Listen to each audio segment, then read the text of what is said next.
Satu tahun pemerintahan Prabowo Gibran, kita memberikan tentunya apresiasi telah apa-apa yang dicapai, yang belum dikerjakan, yang sedang direncanakan atau yang sudah ya.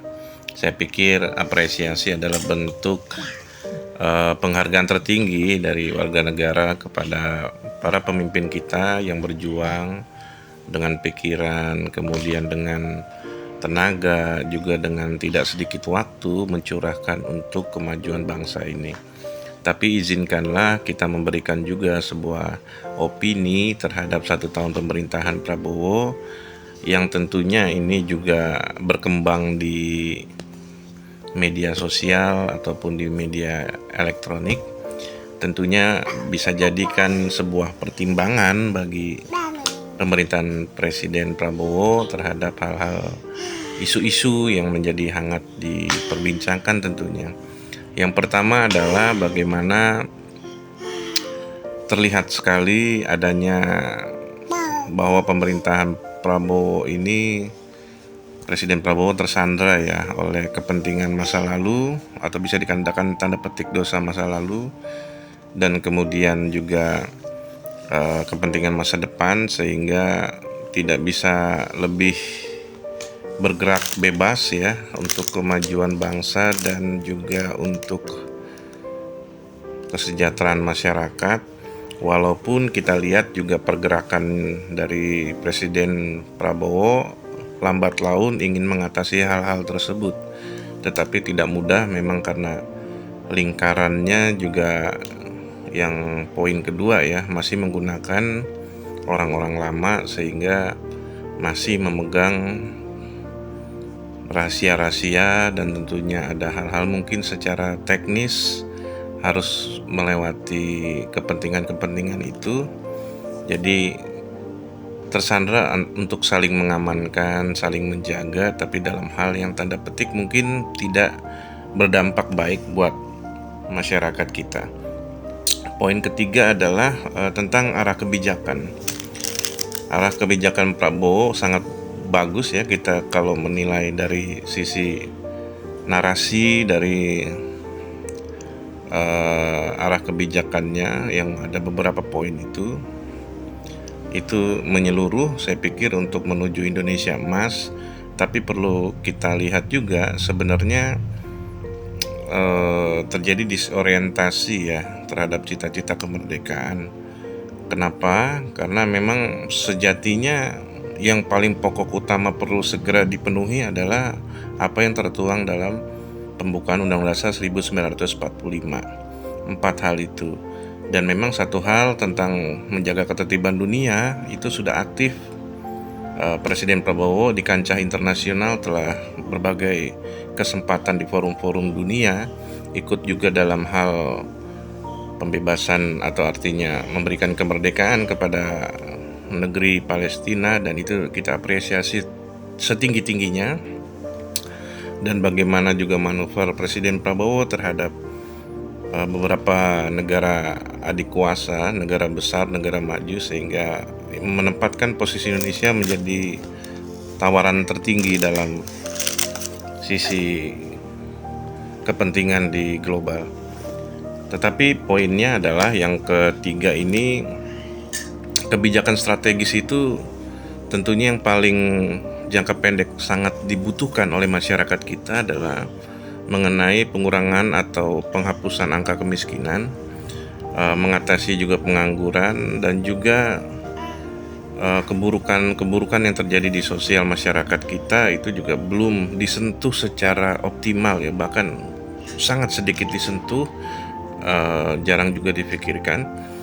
Dan pembenahan terhadap pemerintahan baik jajaran, staf, ASN dan seterusnya itu juga belum optimal dilakukan reformasi birokrasinya. Dan pandangan poin keempat adalah masih berfokus ya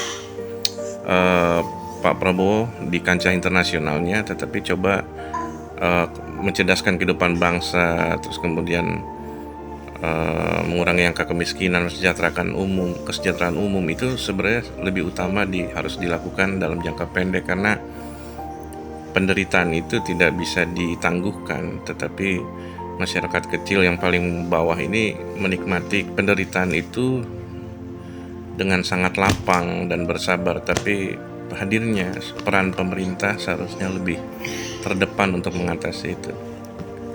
Pandangan kelima adalah mengenai belum mampunya pemerintahan Prabowo Gibran ini memanfaatkan betul-betul sumber daya yang ada di negara ini, baik secara sumber daya alam, sumber daya manusia, potensi-potensi yang bisa mengangkat keunggulan kompetitif negara kita. Dan saya lihat masih saja seperti Menteri Purbaya lebih fokus kepada strategi keuangan ya, pengelolaan keuangan negara. Itu memang bagus dan vital menjaga kepentingan masyarakat, tetapi belum adanya sepak terjang ya, terutama gagasan yang luar biasa mengenai pendapatan negara dari sektor industri yang memang kreativitas dan menciptakan nilai ekonomi untuk pertumbuhan Indonesia ini belum dirasakan begitu terasa.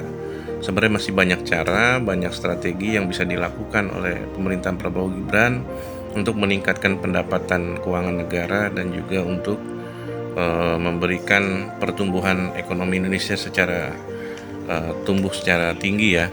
Tentunya strategi-strategi itu yang belum terlihat daripada Ketua Dewan Ekonomi Nasional, Menko Perekonomian, jajarannya, dan itu masih menggunakan gaya-gaya lama.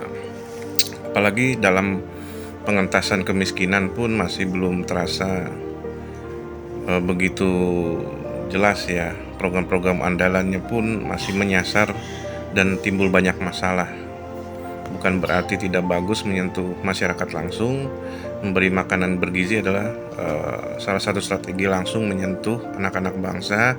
Tetapi kalau kita melihat dari perencanaan, pelaksanaan, pengawasannya, masih banyak sekali permasalahan yang terjadi di lapangan, sehingga perlu adanya kontrol yang betul-betul terlihat ya, jelas, dan transparansinya juga belum ada, termasuk akuntabilitas daripada pelaksanaan. Saya pikir berbagai macam hal memang banyak kritikan dan juga saran masukan. Saya pikir sebagai warga negara tentunya kita semua harus memberikan masukan, mengawal agar kita semua bisa merasakan bahwa Indonesia ke depan itu lebih maju. Jadi dalam 1 tahun pemerintahan Presiden Prabowo dan Wapres Gibran ini, kita masih menanti ya sepak terjangnya, terutama dalam perbaikan-perbaikan di sisi politik, ekonomi, sosial, budaya, teknologi, dan seterusnya, sehingga keamanan, pertahanan dan keamanan dan seterusnya, kita harapkan juga ini menjadi poin penting di tahun kedua, ketiga, 4, dan 5.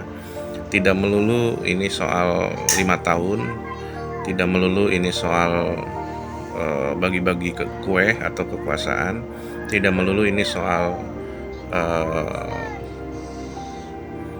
kepartaian, tetapi coba dalam 4 tahun terakhir menuju 2029 letakkan karya yang begitu hebat, begitu dahsyat, sehingga dalam 4 tahun ke depan bisa mengurangi angka kemiskinan secara drastis, membuka lapangan pekerja seluas-luasnya, dan juga ketahanan pangan, ketahanan energi, ketahanan sosial budaya kita juga semakin meningkat.